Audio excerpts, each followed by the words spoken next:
Again, this is Kemi Adeosun speaking from the Federal Ministry of Finance in Abuja. This is our second Facebook Live. And today is the day we've designated Tax Thursday. As you know, every Thursday we're having a real focus on taxes for the next 1 year. So this Tax Thursday is the Facebook Live presentation, largely talking about taxes and revenue and what we've been doing.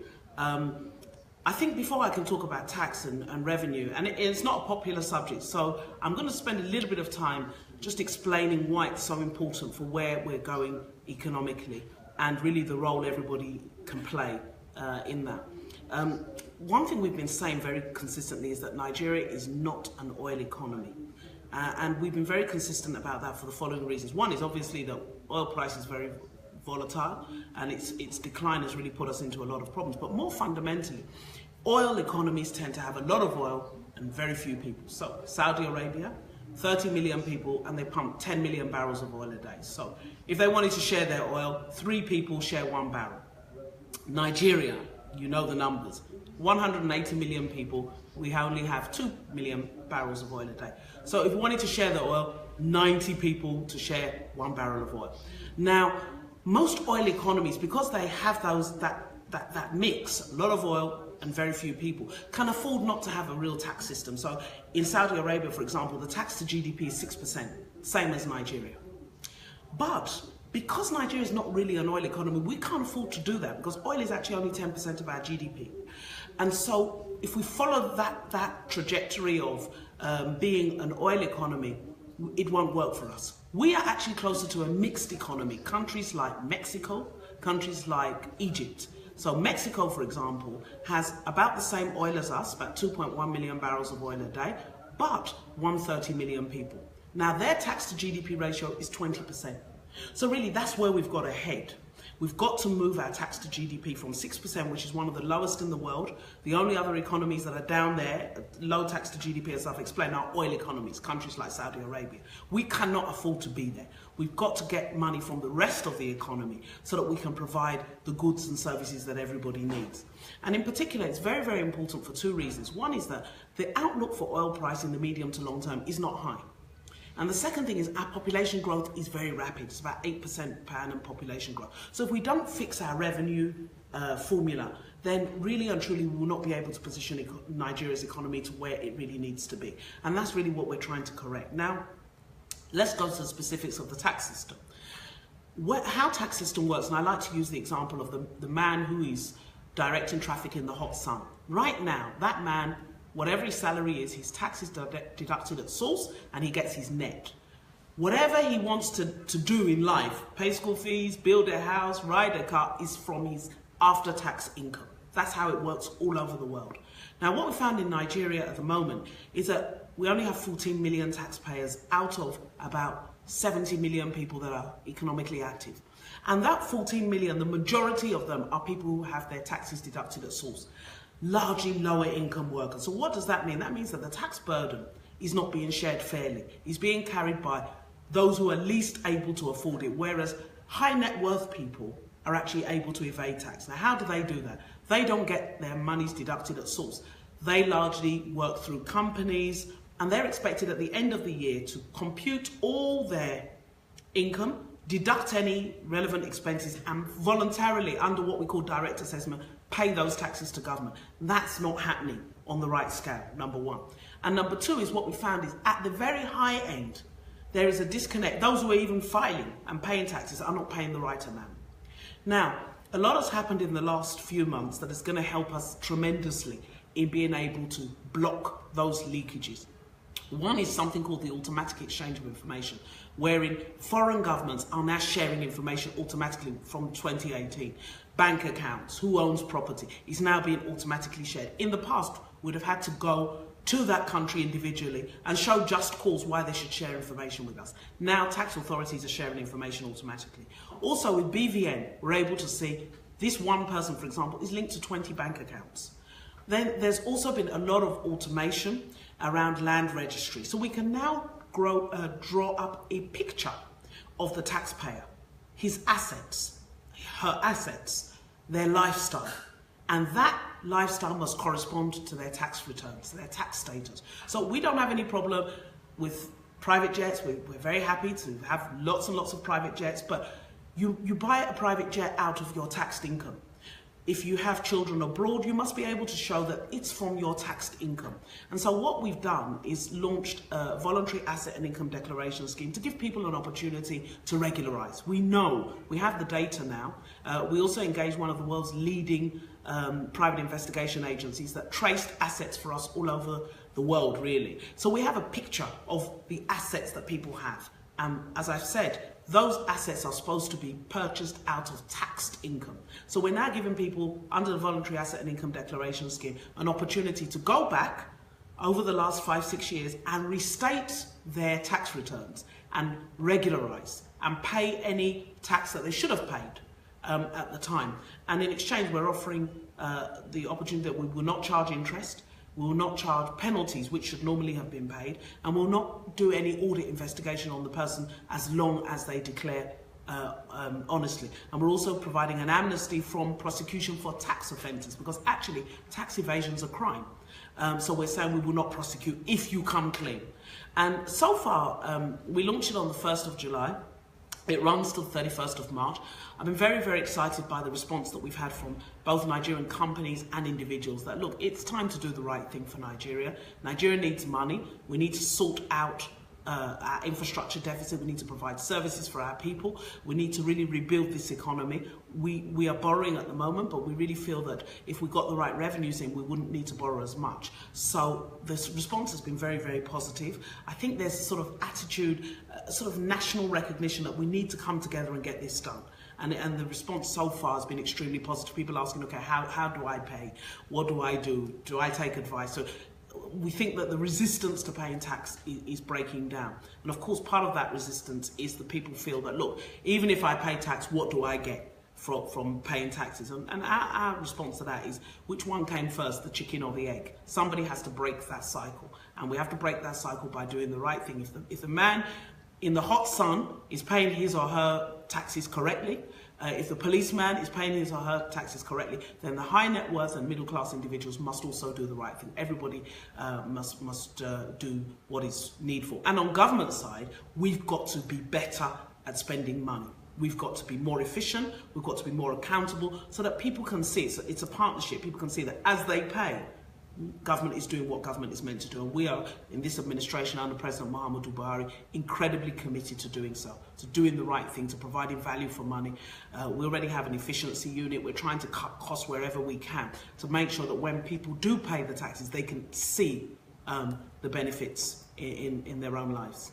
So that's my little introduction. I know questions have been coming in, and I'm going to take one or two of the questions, and as more questions come in, we'll have a bit more of an interactive section. So the first question is saying that PAYE do not evade tax. It is the wealthy business people who do not pay taxes, and this should be checked. Absolutely, I think that's the point I was making, that the person in the hot sun is paying his taxes, the teacher is paying her taxes.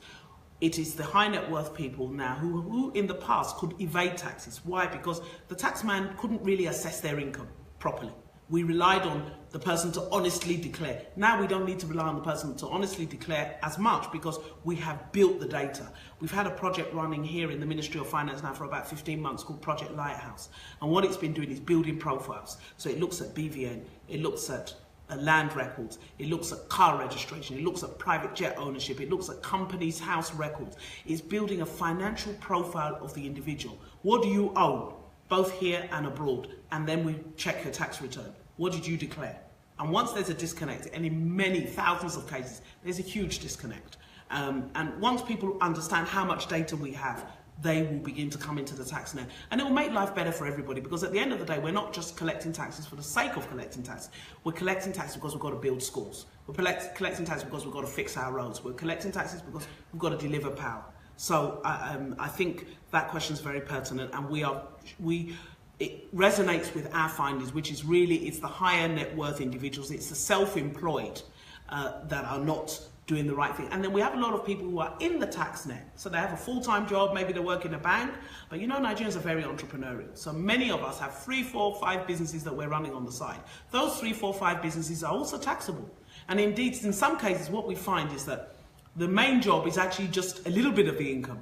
You find someone selling jewelry and they're making a fortune, they're not paying any taxes. That's got to be corrected. So it's not just people who are fully self-employed, there are also people who are partially self-employed, who, in addition to what is deducted from their taxes at source, from their main salary, also need to make a declaration from their side businesses. And that's fine. I mean, that happens everywhere in the world. They also are embracing the VAIDS program. Another question, Adekola Remilekun said, I pray VAIDS will work. What about those high net worth individuals that deal majorly in cash? Also, I don't see any serious government tackling corruption, which I believe causes low patronage of taxpayers. Average Nigerians are not happy with any form of taxes because our government doesn't show the level of accountability and seriousness in the management of funds.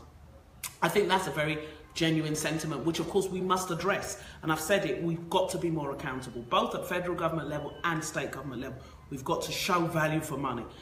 We've got to deliver projects. And I think this government, in fairness, has started to show that we can do that. We will do that. Once we have the money, we know what to do.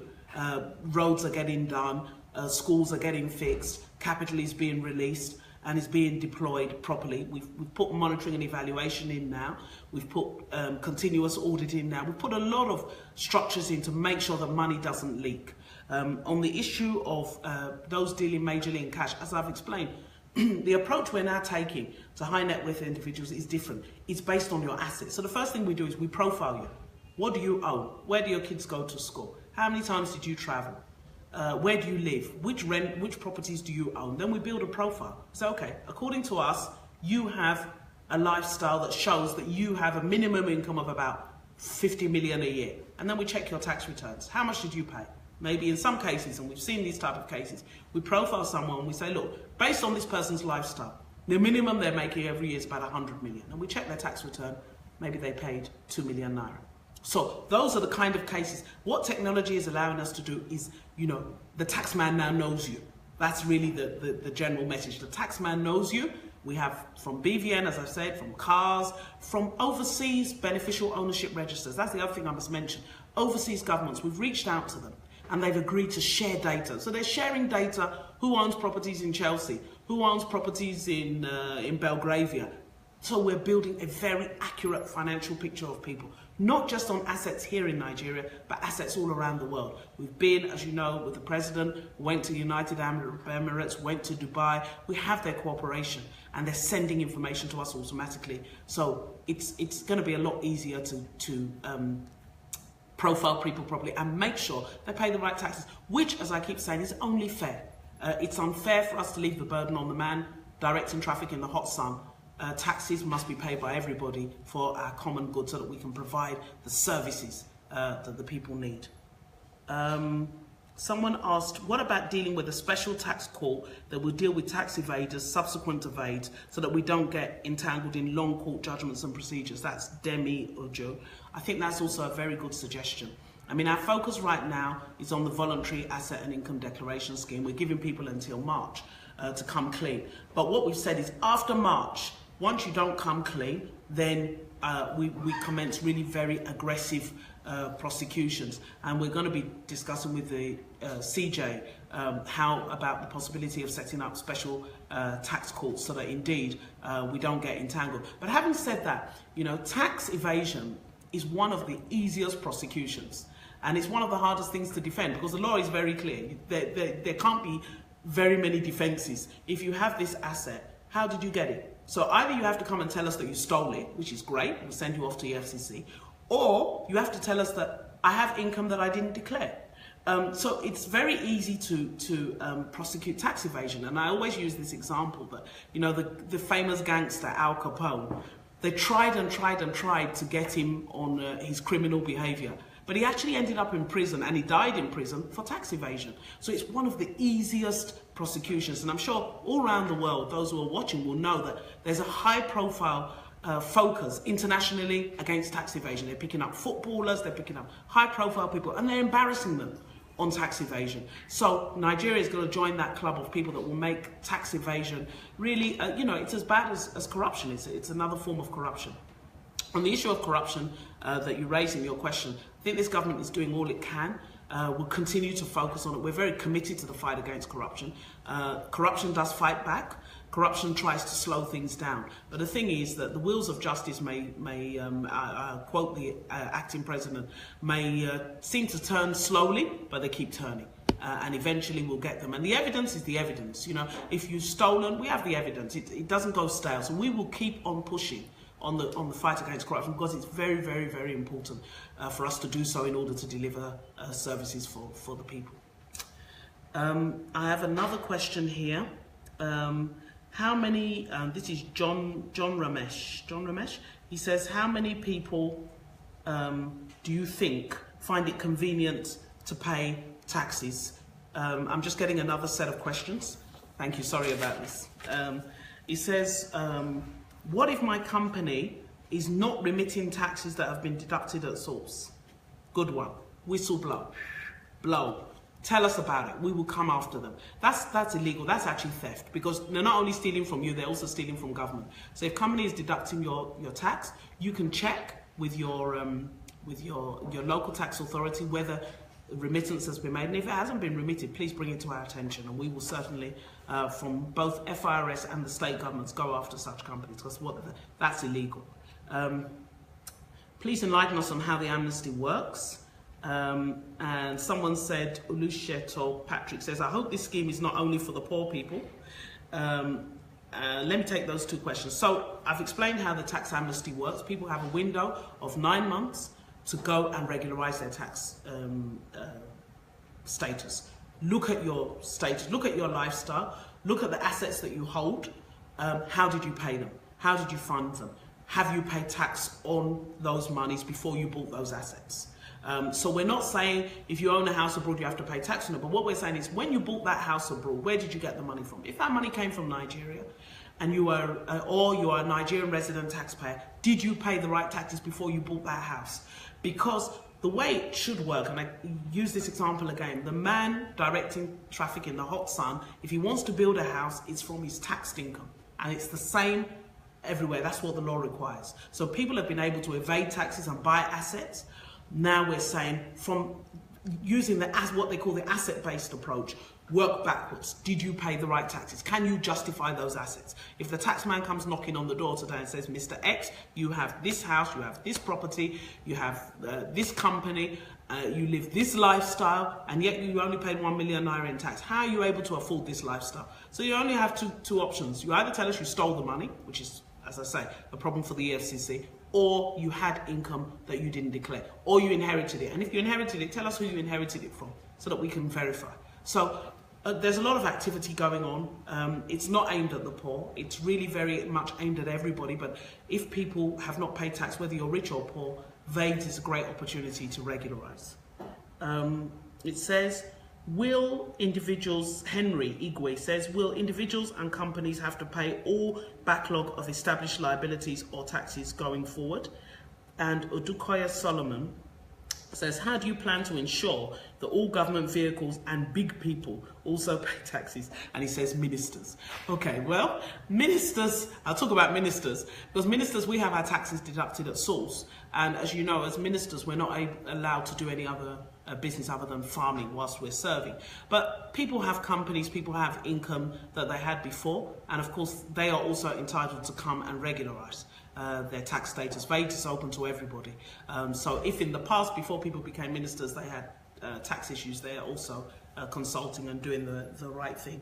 It says, will companies have to pay the backlogs? Absolutely.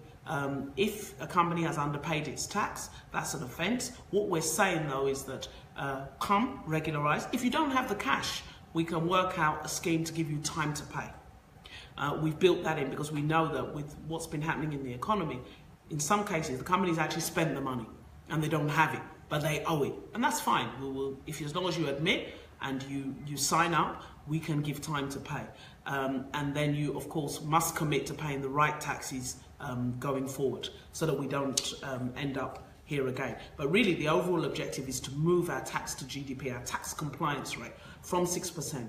Really, we need to be in the 16% range. Ghana's at 15, South Africa's at 24, Nigeria's at 6. We can't afford to be at the bottom of the class when it comes to tax evasion, and yet want to be at the top of the class when it comes to government service provision. It's not going to work. So we've really, as a nation, got to come together and sort this out. And I think there's no better time. And, you know, some countries don't have oil. If we didn't have oil, in fact, before we had oil, we lived on taxes. Most of the work that was done, the old roads, the old railway, it was done from the cocoa, the groundnuts, the stuff we had before oil came. So now we've got to rewind and reset and go back to doing the right thing. And that will position this country put this country in an amazing position for the future, because we'll not be dependent on oil. We'll have a far more diversified economy, and as it grows, government will get a little bit of what the value that's created within the government and use it to provide services for the people. And that, incidentally, is how it's done all around the world. Many of us grew up in jurisdictions where you grow up knowing you're going to pay taxes. You even pay taxes when you die. We don't have inheritance taxes here. Inheritance taxes are real in other countries. So if we really aspire to be like many of the countries we admire, we've got to get this tax issue right. David Doya says, to what extent do you see tax compliance increasing by the 31st of March? And Frank Iriri says, how do you plan to tackle corruption that allows some people to underpay taxes? These are all very good questions. I mean, by 31st of March, I expect many thousands of people to embrace the VAIDS program. So far, as I've said, the response has been very good, especially from companies who are really now coming clean because they know that we have the data to come after them. They don't want to be embarrassed, and they're saying, okay, this is a very reasonable offer by government. You're not going to charge interest, you're not going to penalise us, and you're giving us time to pay. A lot of people are taking advantage of it. So we do expect to collect quite a lot of money by the 31st of March, both in cash and in commitments. Other countries have done this. Indonesia has had a very successful tax amnesty. India's done one. Turkey's done one. As part of designing the program, a team from the Ministry of Finance and FIRS actually went to these countries and South Africa and studied what they did. And we built in a lot of what they told us into how we design this program. For example, one of the countries told us that they use the Panama Papers to extract information. We've now started doing that. We were extracting information from other sources, but when they pointed out Panama Papers, we've now got a team that's scrolling through the Panama Papers, looking for Nigerian names, putting them into our database to pick them up. So that, once Nigerian taxpayers, particularly high net worth, realize there's nowhere to hide, and also it's the time to do the right thing. I think that's a combination of sentiments. They're going to catch me anywhere, and actually, this is the right thing to do for the nation. We've got this whole campaign, which is starting next week, called I Declare. I declare my nation, my duty. Or is it the other way around? My duty, my nation. It's my duty, my nation. Corrected. But really, it's our duty. This is a national duty. People get very patriotic about Nigeria. Being a Nigerian is not about the name, it's not about the flag, it's about doing the right thing. And we're trying to really imbibe that culture. So I think as we get together, as people pay more taxes as well, it does fight corruption, and that's the answer to Frank's question. The problem at the moment is this: most state governments, there's no input from the people in where the state government gets its money from. So they come to Abuja, give you money, and it goes back to the state. But when you in the state actually pay money into that state government, you'll get involved. You'll join a political party. When they call you for a budget town hall, people will turn up. They'll want to know what exactly is the government planning to do. So you'll get a lot more engagement from the public, and that's what keeps an eye on government. That's what keeps an eye and checks corruption and checks wastage and makes sure that money is spent not on wasteful projects but on needful projects. So I think that partnership of the taxpayer and the government is very, very critical. If government gets money that it doesn't need the people, is not accountable to the people for, it's very easy for that money to go astray. But when your money is there, then you make sure that really people do the right thing, and I think that's very important. It's important for government, it's important for the people. How are we doing for time? There, they say good. Okay, so we'll keep going. Pan Okafor says, please let's start implementing tax on first-class tickets, luxury goods, champagne. What do you think? I think yes. We signed something yesterday on luxury goods, champagne, brandy, whiskey, wine, jewellery, high-end jewellery. We've signed something that will be being rolled out, and a surcharge on first class and business class tickets. So we've signed something. We're just doing the final parts of the implementation, but yes, absolutely. And we also want to try and amend the tax payable on high-end cars. Oh yes, luxury cars are also included. There's an additional surcharge on luxury cars.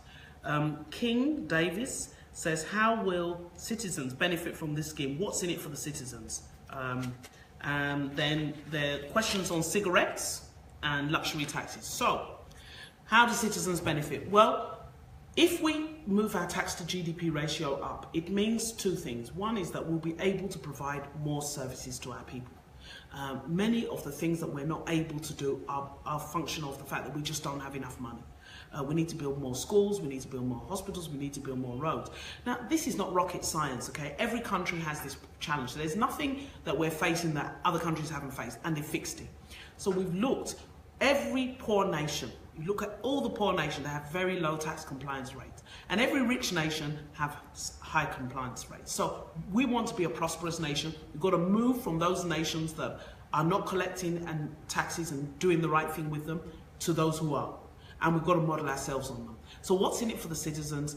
If everybody pays, and as I've said, at the moment, the burden is being carried by the lower end of the pyramid.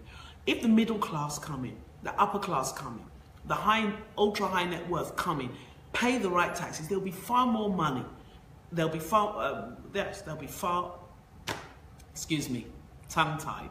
There'll be much more money in the pool to be spent on the services that we need. Schools, roads, hospitals. These things all around the world are what we call public goods, and they are funded from taxes. And I remember that many countries have no oil. They're countries that have absolutely no natural resources at all, and they're more prosperous than us. We have a fairly diversified economy, only 10% is oil. So the other 90% now needs to begin to contribute. And the way that contribution happens, when we keep saying, oh, non-oil, we want to rely on more on non-oil, it's through the tax system. It's making sure that the people that are in real estate are paying a bit, the people in services are paying a bit, and we pull that money and really begin to provide world-class services for our people. And, you know, if you've been all around Nigeria, you see the need. You see the number of people that are living in poverty. We can lift people from poverty if we have the right money. Look at the social intervention program. You know, paying families, the poorest families, and not that many so far. We have so many more we want to bring on. But we were hearing stories yesterday of what 5,000 naira a month is doing in their poorest families, the disabled, orphans, you know, those who are at the bottom of the pyramid. We could do so much more in the economy if we had more money. That's for the poorest. Then at the middle, if our public school system improved, many people who are currently paying school fees would move their children back into the public school system. A lot of people that are very successful today were educated in public schools because the public schools were good. We can recreate that. Same with the health system. A lot of people die needlessly because we don't have the right health facilities. We train a lot of our doctors. As soon as they qualify, they're off abroad. Why? Because Nigeria can't even pay them a decent living wage. If we have the right money, you know, we can do this. There is absolutely nothing unique about our problems that we will not be able to solve. We pull together, we have a credible budget, we fight corruption, we fight wastage, we make sure everybody who's meant to pay taxes pays the right taxes, brings the money into the pool, and then we hold people accountable. That's what's in it for the citizens. The citizens have an assurance of a far, far better Nigeria. And a Nigeria that will not be having boom and bust cycles where we have 1 year we're happy and the next year we're in recession. We'll grow at a stable and consistent pace if we have a very stable tax base. I think it may be time to go. Someone's looking at me from behind the camera. So something for diaspora. Okay. The questions from the sorry, sidebar. Yeah, how does it affect how does VAIDS affect people in diaspora? Like, okay. Yeah. All right. There's a question about the diaspora, whether VAIDS affects the diaspora, and I think this is a good question because I got into trouble when I went to London with my mum because she thought that we were going to have to pay. She was going to have to pay taxes, and she was telling me how she's lived in London for 50 years. She's paid her taxes. Why should I come and tax her? It's not any Nigerian. It's Nigerians resident for tax purposes. So it's not every Nigerian all around the world that now has to start paying taxes in Nigeria. If you are a Nigerian resident for tax purposes, it means you live in Nigeria for 185 days of the year. So we've signed bilateral agreements with many countries. There's no double taxation. So if you're paying your taxes in the UK, or you're paying taxes in America, or you're paying taxes in Canada, you're not affected by this scheme. However, if you are collecting rents on properties, we found that in our profiling, we found a lot of properties are owned by Nigerians in the diaspora. They collect the rent and remit it to America, or they keep it here in their name, but they don't pay tax on it. Those rents that you collect in Nigeria, or those dividends in Nigeria, to the extent that you didn't declare them in the country you live in, you need to declare them under VAIDS. So in that regard, some of the diaspora are affected. But the vast majority of Nigerians just doing their jobs or running their businesses abroad, no, we're not taxing you. We are taxing Nigerian residents, many of whom also own properties abroad. So I need to make that clarification, especially to my mum. There's no tax for people that live abroad and work abroad. You're already paying your taxes there. We don't have any issues with you. The people that we are targeting are those who are Nigerian resident for tax purposes. And the thing is, the way the treaties work is you must pay tax somewhere, so you can't avoid tax completely. So if you are in England, show us that you're paying taxes in England. But if you're a Nigerian resident and you're paying taxes in England, then we have some issue with you, which is around adequacy of your tax returns. And for that, we are already comparing notes with the Inland Revenue or the IRS in America. But if you are a resident for tax purposes in Nigeria, you have to pay your taxes in Nigeria.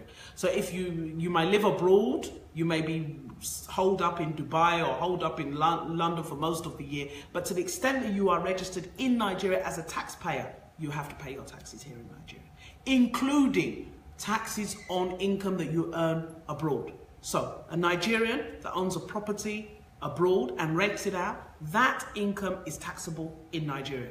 The fact that you didn't remit it to Nigeria, the tax laws don't make that distinction. The fact that you earned it, you have to declare in Nigeria and pay tax on it in Nigeria. That's what the law requires, and that's what we'll be enforcing. So, it's time to say goodbye. Thank you all for your great attention. Thank you for your questions. As I say, today is Tax Thursday, and what we do on Tax Thursday is there's a lot of activity all over the country, people going out, giving out flyers. We're in shopping centres, we go to shopping malls. We have our community tax liaison officers, who are the young graduates that we're training, who are going out to educate people on the tax system. So we'll be going out shortly and doing a lot of activity, but this is one such activity. We'll be doing a lot more to engage people on the tax system, because what we found out is that in many cases people don't know. What we want to end up with a situation where, as people come into the workforce, they know that they're going to have to pay taxes. They know that it's their duty. They know that it's their civic responsibility. But more importantly, they know that doing so derives a huge benefit to them in terms of services that government will be able to provide. Thank you so much for listening.